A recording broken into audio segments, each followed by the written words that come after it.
Good morning, कैसे हो आप सब।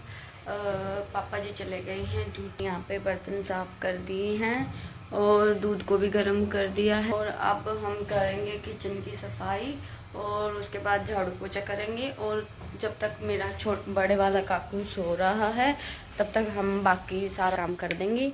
देखो यहाँ पे ये सो रहा है और बाद हम जब ये उठ जाएगा उसके बाद हम बनाएंगे खाना मम्मी के लिए, मेरे लिए और काकू के लिए। अविनाश यहाँ है नहीं तो तब तक के लिए हम जो बाकी का काम है साफ़ सफाई का वो कर लेते हैं, क्योंकि अगर वो उठ गया तो उठते बोलेगा मम्मी मुझे कुछ खाने को दो।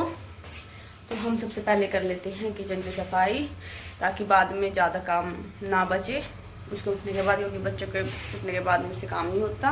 वो कभी कुछ ऐसे ही पीछे लगे रहते हैं मेरे, तो मेरे को अच्छे से टाइम से काम नहीं करने देते। जब तक वो सो रहे हैं तब तक मैं बाकी का काम कर लेती हूँ। Bye bye.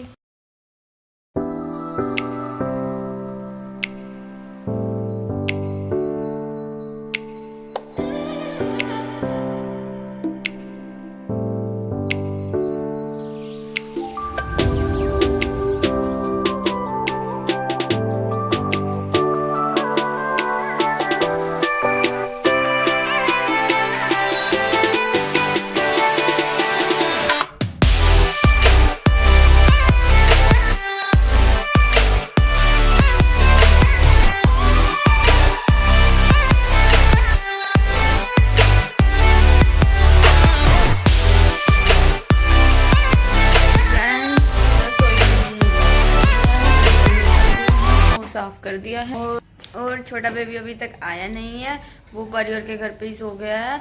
जब तक वो वहाँ पर सो रहा है तो हम झाड़ू भी लगा लेते हैं। यहाँ पे ये कनक धो रखी है, धो के सुखाई हुई है, कल धो दी थी। और मम्मी जब धूप अच्छे से निकल जाएगी इसको बाहर लेके बैठ जाती है ऊपर। वो ऊपर इसीलिए नहीं सुखाते क्योंकि ऊपर हमारे जो किराएदार हैं उन्होंने ऊपर डॉग्स रखे हुए हैं, तो वो मतलब कि इसके ऊपर से जाते हैं ऐसे, मतलब कि तो उनको थोड़ा अजीब लगता है, इसीलिए उन ऊपर नहीं सुखाते, वो बाहर ही सुखाते हैं। और बाहर सुखाते हैं तो गाय वगैरह का ध्यान रखना पड़ता है, इसीलिए वो बाहर बैठ जाते हैं इनको लेके। और इतने मैं काम कर लेती हूँ, फिर मम्मी को खाना बना के दे दूँगी और फिर मम्मी इनको बाहर निकाल लेगी। इतने मेरा काकू भी उठ जाएगा। हेलो गाइस, ये देखिए ये मेरा बेटा है और ये अलमारी खोल के खड़ा है और मुझे कह रहा था मम्मी आपको कुछ खाना है, आपको कुछ खाना है। मैंने इसको मना कर दिया तो इसने है ना इसके अंदर जितने भी कपड़े थे ना अलमारी के अंदर वो सारे निकाल के नीचे फेंक दिए हैं। ये देखो सारे मैंने तय लगाई थी, रात मेरा इतना टाइम लगा था इन कपड़ों को फोल्ड करके अलमारी में लगाने में और इसने सारे कपड़े नीचे फेंक दिए।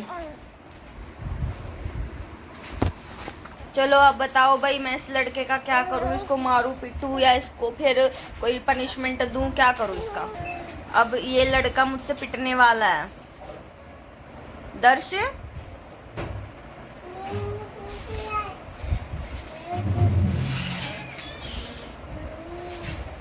क्या कर रहे हो आप, ये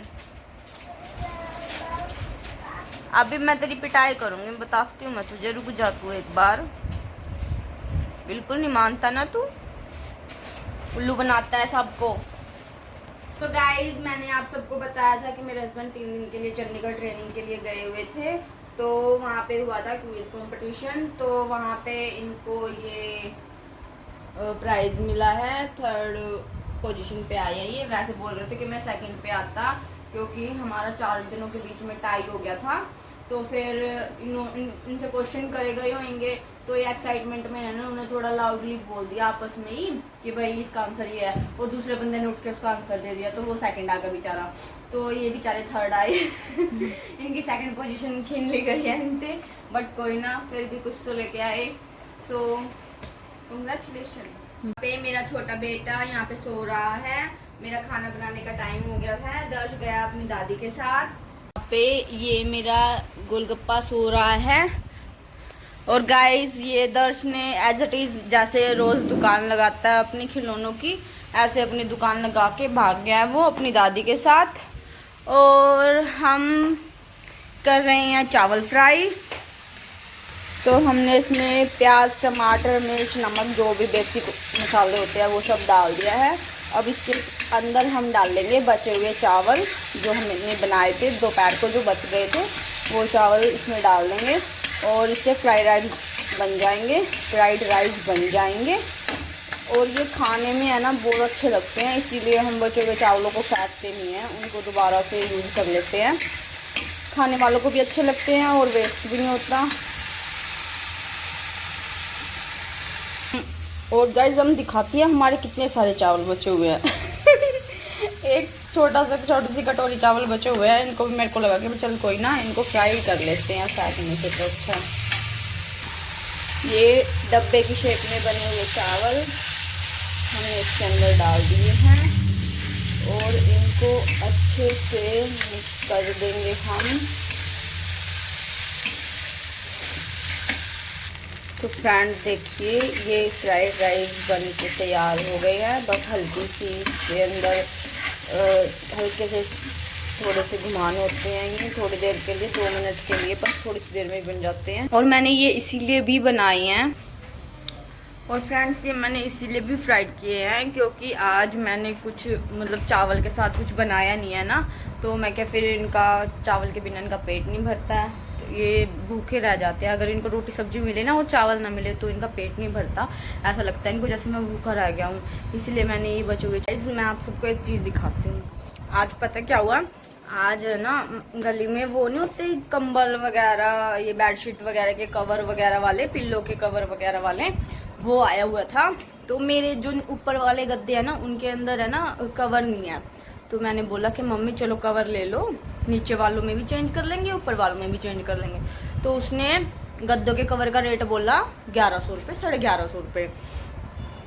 और मम्मी ने बोला कि भाई नहीं मैं तो 200 दूंगी, 1150, सीधा 200 बोला मम्मी ने। और फिर ये बेड के गद्दों के कवर वो 250 के दे के चला गया। कहाँ वो 1150 के बोल रहा था और ये कवर 250 के दे के गया, वो 500 का जोड़ा ले लिया। मम्मी बोली चलो धूप में आया हुआ था इसलिए मैंने 50 रुपये एक्स्ट्रा दे दिया, वरना तो मैं तो 200 से ही लेती। अब मैं होती ना मम्मी की जगह तो 1100 बोल के 1150 बोल के 200 या 250 रुपये में मेरे से तो लिए नहीं जाते ये। मैं तो कम से कम 500 रुपये या 400 रुपये में उनको बोल देती भाई इतने में दे दो, लेकिन कहाँ 1150 और कहाँ 500 के दो जोड़े। भाई ये बार्गेनिंग हमसे तो ना हो पाएगी। ये बार्गेनिंग अगर किसी और से हो सकती हो तो भाई मुझे भी बताना, क्योंकि आगे से डील करने का मौका मैं उन्हीं को दूंगी। कल वीरवार है तो कल कपड़े धोने नहीं थे, तो मैंने आज ही धो दिए ये सारे कपड़े।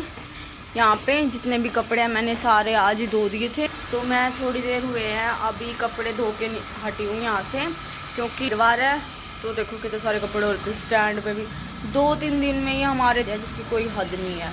क्योंकि मेरे दोनों बच्चे बहुत छोटे हैं तो वो बार बार सुसु करते हैं, मिट्टी में खेलते हैं, तो अपने सारे कपड़े गंदे कर लेते हैं।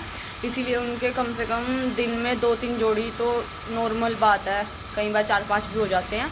वो बहुत कपड़े गंदे करते हैं। और बड़े वाला तो इतना निकम्मा हो गया ना, इतना शरारती हो गया, हर 2 मिनट में ऊपर चढ़ जाएगा और मिट्टी में बाहर खेलने लग जाएगा। सारा दिन उसके तो पीछे ही लगे रहते हैं हम सब कि भाई कहीं चोट ना लग जाए। आज तो यहाँ से ना ग्रिल से बाहर निकाल रहा था। कई बार ना साथ में होते हुए भी है ना बच्चों के ऊपर ध्यान नहीं जाता और बच्चे गिर जाते हैं, एक्सीडेंटली ऐसे ही गिर जाते हैं। लेकिन अब मुझे लगता है मुझे यहाँ पे है ना ग्रिल में कुछ लगाना पड़ेगा जिन्हें में ऊपर ना चढ़े, इसीलिए।